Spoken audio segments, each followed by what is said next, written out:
Good evening and welcome to our Parents' Information Evening. I'm delighted that you could join us. It's been a very busy start to the term and your children have integrated back into our community extremely well. This is particularly pleasing as I appreciate that your children have had a very difficult few months and we were all very anxious to know how the return to school would go.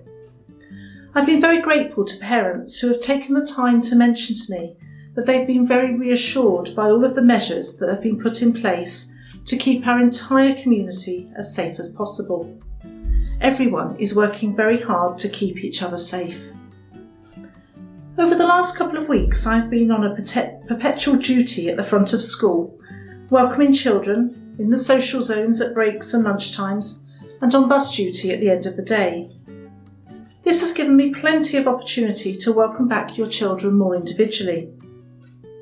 So what I have noticed about your children and how they have settled back into school and reconnected with the curriculum is that they seem really pleased to be back in school, and it appears that they seem to appreciate the value of education and being in school. They are demonstrating real resilience and determination to do well. They have developed a wide range of skills during remote learning, especially in terms of their independent learning, and they are definitely working with us. They are open to learning and respond extremely well. They have impeccable manners and are keen and enthusiastic. You should be very proud of your children and how they have reconnected to the curriculum and with our community. Our job at St Paul's is to capitalise on those qualities and to nurture them further. I also wanted to take this opportunity to remind you of some of my key priorities for our school. We aim to continue to transform our school so that St Paul's continues to be the very best school it possibly can be for the good of your children. Our overall priorities remain to work within the gospel values of love and forgiveness at all times, to ensure that as a Catholic school we provide outstanding teaching, excellent examination results and impeccable behaviour. We aim to treat your child as an individual. Our priority is to provide them with a truly holistic education that nurtures and develops their gifts and talents. This will ensure that your child is happy at school, which is fundamentally the most important thing for us all. So we are ambitious for your child. We will do the very best for them, providing them with an excellent education experience and doing all we can to ensure that they are happy, safe and secure at school. And we will do all of this in partnership with you. I'm looking forward to seeing your children grow and develop during the rest of their time at St Paul's. I hope that you find the rest of the presentations helpful. You will receive lots of information, but everything will be available on our website to support you. Thank you for your ongoing support, and please do not hesitate to contact me or one of my colleagues if there is anything that we can do to support you or your child. Thank you. Welcome to the Year 11 Mathematics Information Evening. Thank you for joining us. This is now the 5th year of mathematics at St Paul's, and we appreciate all of the support you have provided during your child's mathematical journey. We appreciate all of your child's hard work and their 4-year strong commitment to developing their confidence as mathematicians. As this year is more important than ever, we'd like to spend this evening discussing the important upcoming dates and some resources that we'd recommend your child uses to make the maximum amount of progress. The current plan for Year 11 is that there will be a whole school PPE experience in December, followed up by another mathematics PPE in March, to enable us to keep a close eye on your child's progress and to give them detailed, personal feedback to support them in their independent revision. As of September 2020, the above dates are the scheduled examination dates for the Mathematics GCSE.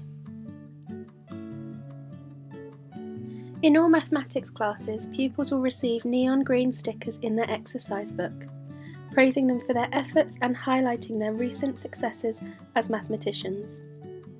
There will also be a next steps section where personal targets will be recorded for your child to work through in order to develop their skills further. There will be time dedicated in lessons to complete a target. However, we do recommend that independent revision is completed in order to consolidate learning. This independent revision may be completed using any of the resources mentioned this evening. St Paul's Learning Platform has a range of resources available to all pupils aimed at each pupil's individual target. The resources range from worksheets, videos, interactive links, and examination-style questions to allow pupils to develop a range of different skills.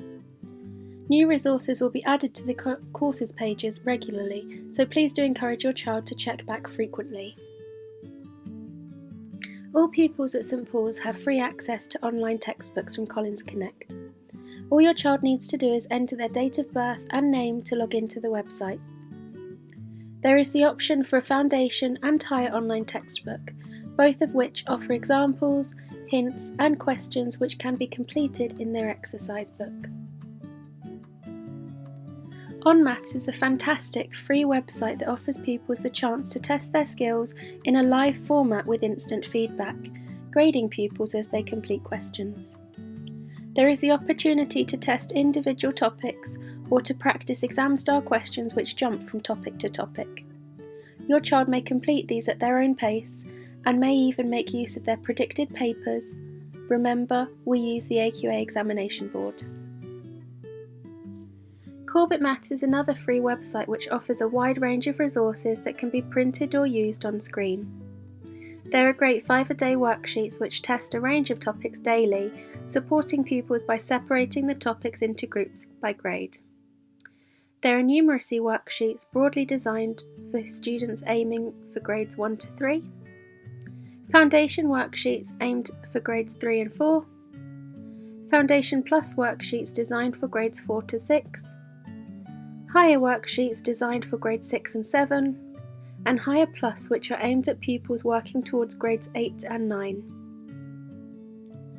The website also offers a worksheet section which has split all of the GCSE content into their separate topics. There are videos, exam-style questions, solutions, and textbook questions for each topic.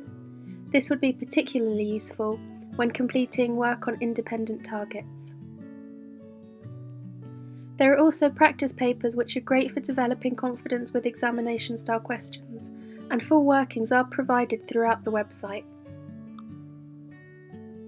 MathSpot is a great website offering a huge range of questions and manipulatives to support mathematics revision. Once again, this website offers practice for both individual topics and exam-style approach, where topics can be randomly selected. The fantastic thing about MathSpot is that each time the website is loaded, new questions are generated, allowing for your child to revisit the same page for different questions as many times as they feel necessary. All of the questions also give solutions, and when needed, the solutions break down the answers into step-by-step demonstrations. Again, I'd like to thank you for joining us this evening. If you ever need to contact us, we would be delighted to hear from you.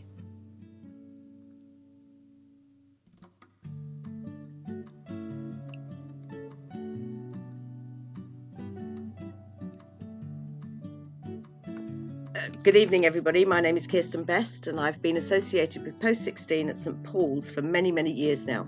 It's actually my favourite part of my job. It absolutely inspires me to work with young people who are on the threshold of their future. One of the things that we're doing today is actually looking ahead to Post 16. Now is the time to contextualise everything that you're doing at this moment in time. All the GCSEs that you're looking ahead to doing, all of the BTEC at level 2 that you're taking are all going to be part of what is going to secure your success in the future. So whatever you are doing now actually has a bearing on every decision you make looking ahead.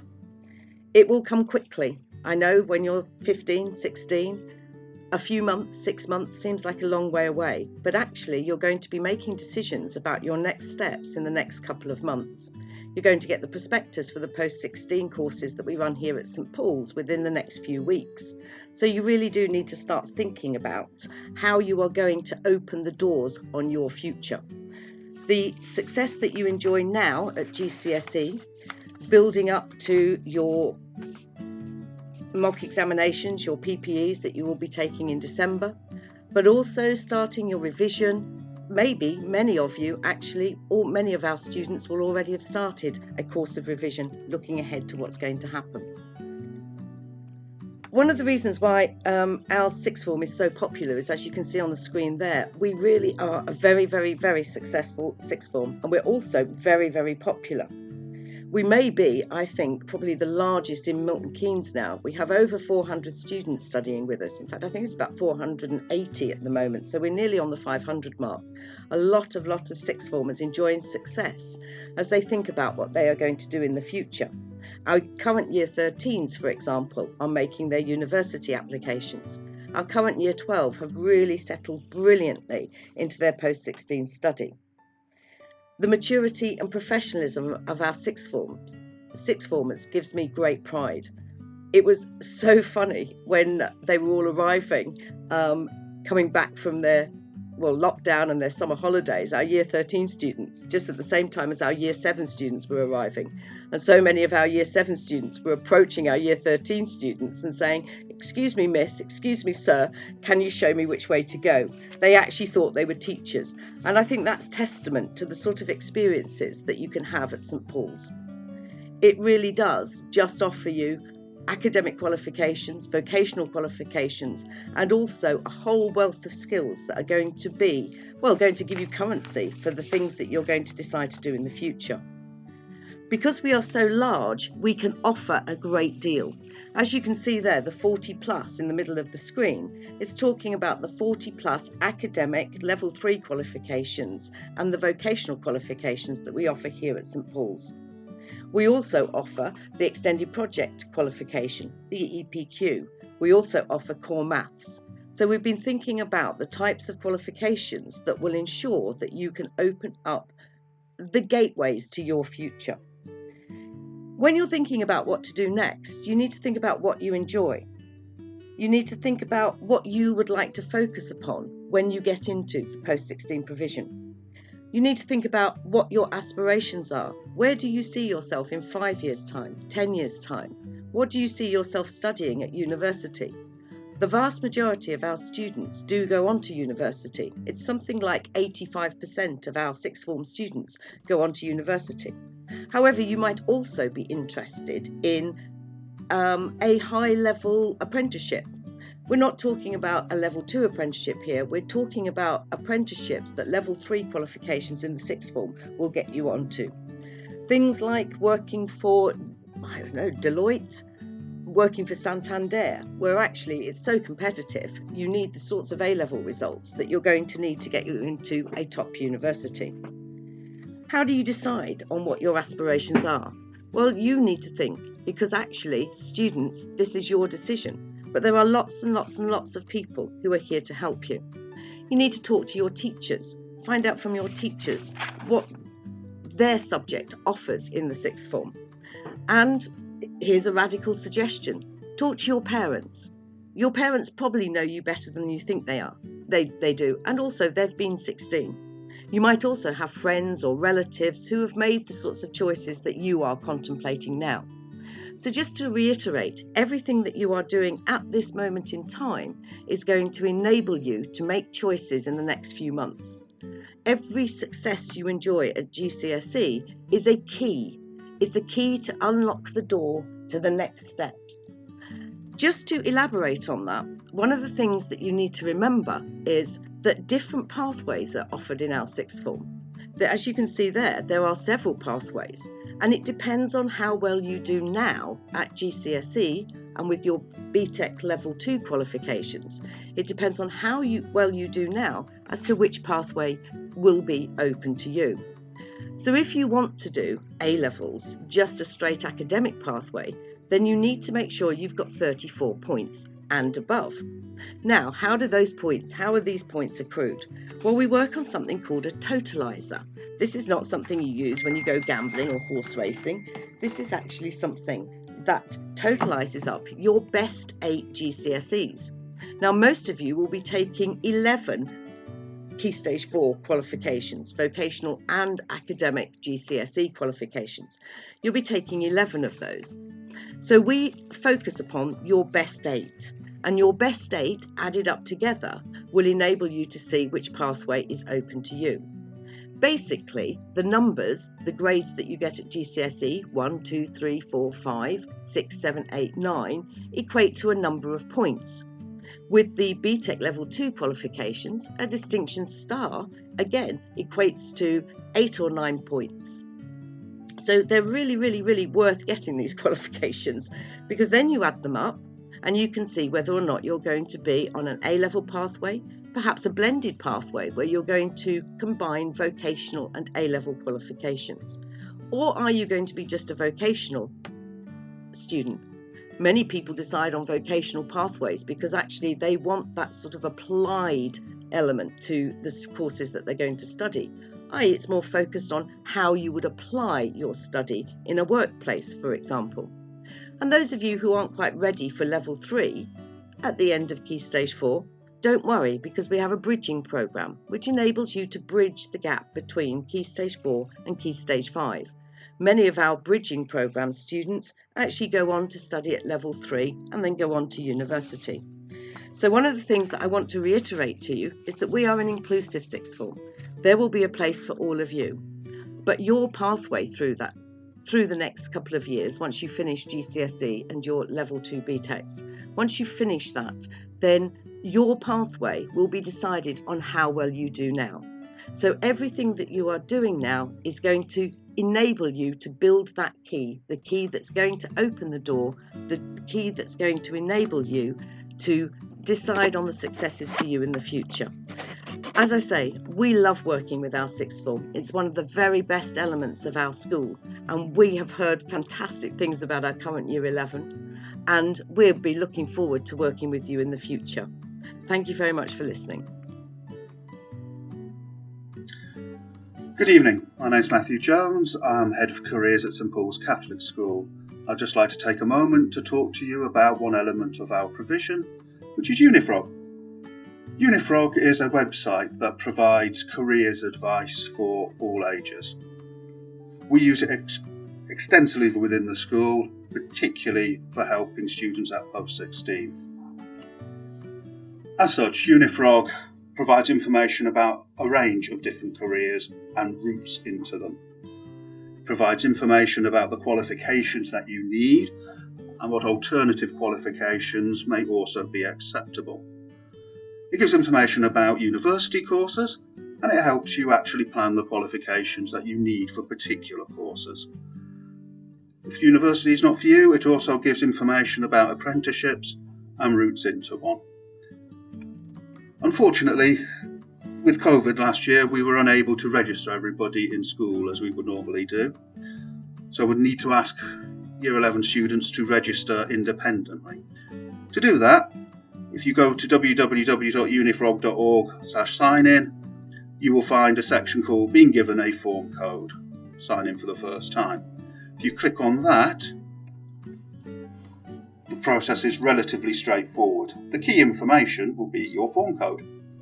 Now the form code has the same structure for every form. It's PAEN plus your mentor code plus 23. So if your mentor is Mr. Jones, it's PAEN MJS 23. If it's Mr. Caldecott, it's PAEN PCT 23. All of these form codes can be found on the Year 11 Careers page on It's Learning in the Notifications section. When filling in the form, can you please use your school email address and your home postcode as far as possible.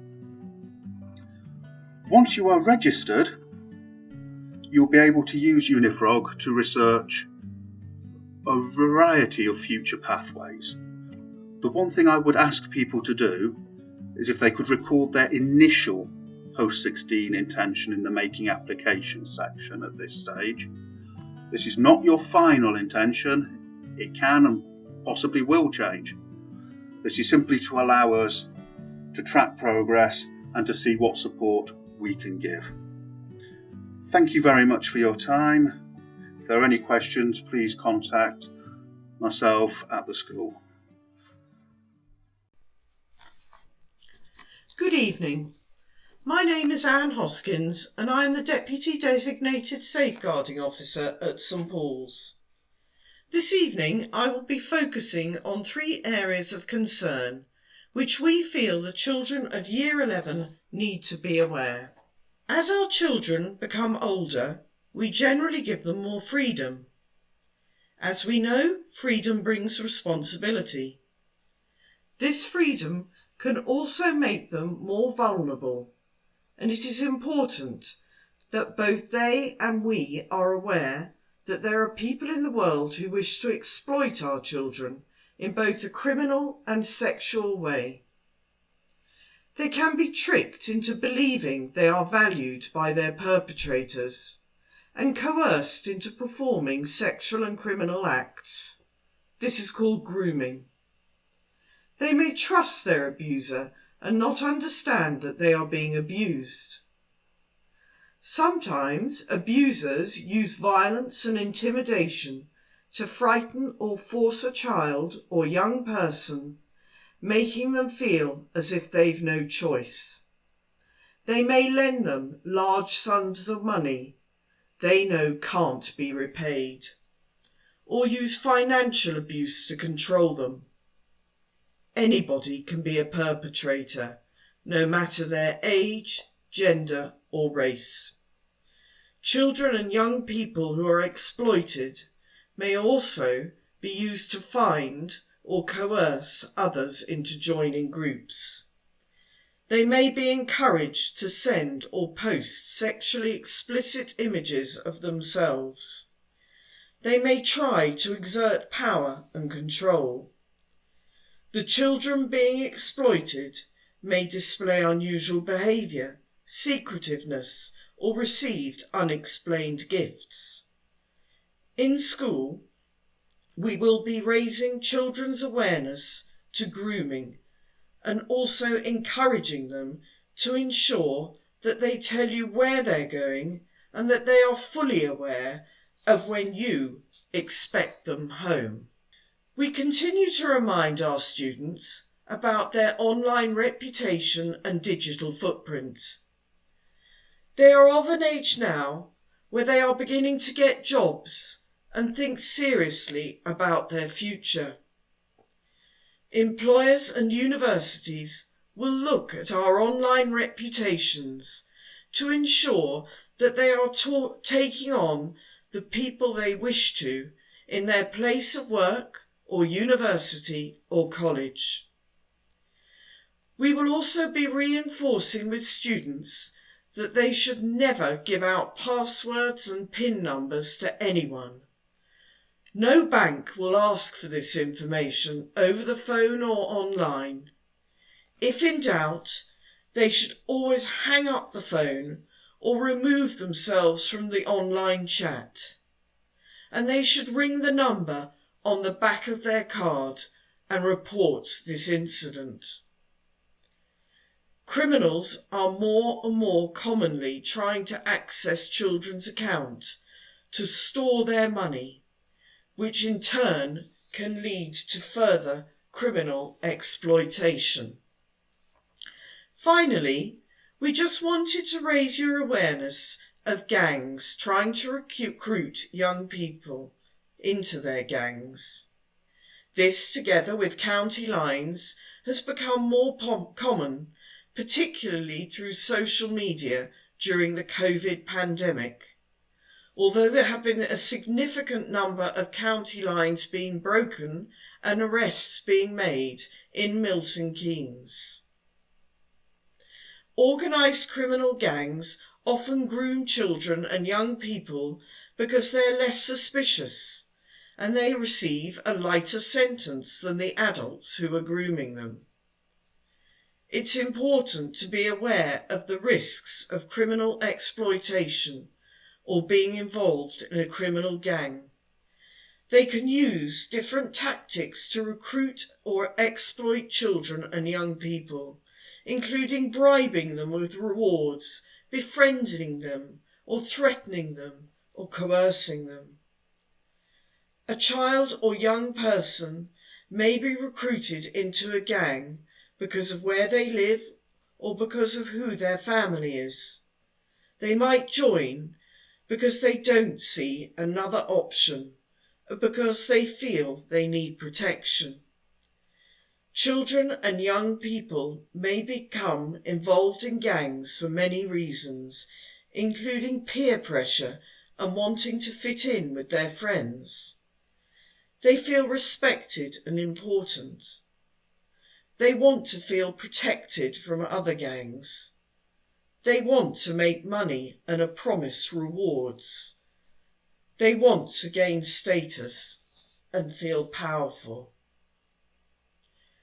So in summary, if you're worried a child or young person is being groomed for criminal or sexual exploitation or to join a gang, please do contact us at school or contact the NSPCC or the police. Any one of us can signpost you to local services who can provide professional advice.